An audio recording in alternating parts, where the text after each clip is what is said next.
Gentlemen, in the foreword to your book, United States Senator Fred Harris said that although slavery has not been practiced in this country for over 100 years, the mind of the citizen has not been freed.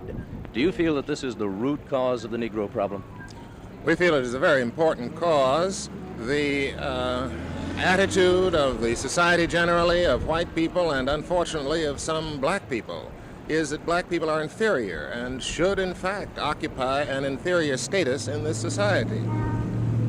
The primary problem at this point is black-white, but I think it's really much deeper than that. It goes to the heart of the white man's psyche, where he thinks and feels that he indeed is superior to other people, and this has to stop.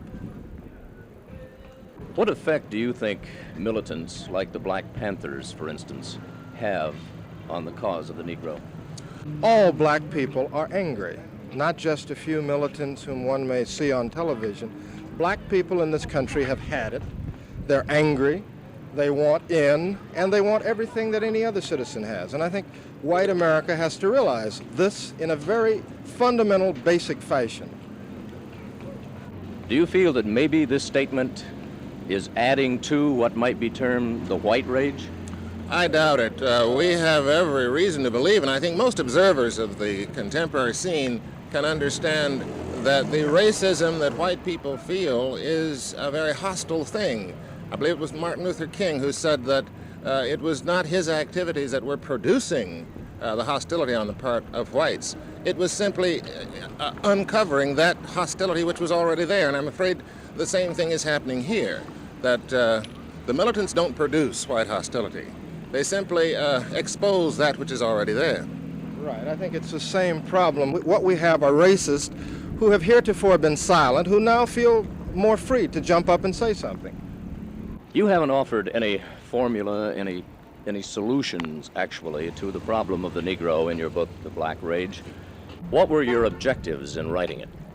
I think quite the contrary. We approach the book as clinicians, and we have the feeling that this country, one of the commodities that is lacking is information.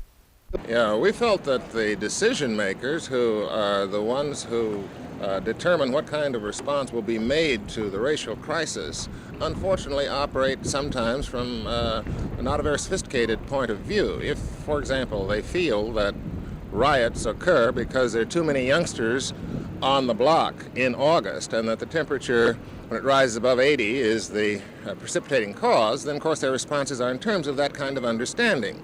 What we've tried to do in the book has been to try to give them a deeper understanding of why there is a racial crisis in this country, that it is not a superficial issue, and that it is some 300 years in length, and that it will require profound and deep-seated changes in our social system. At this point, the country has reached a very desperate crisis where most black people are saying, either give it to us or blow up the system. And I don't think America at this point has the luxury to sit around and decide. I think with all deliberate speed, which means right now, these grievances must be redressed. Black people must be brought in as black Americans into the American family with all the rights and privileges and all the psychological rights and privileges that accrue to them.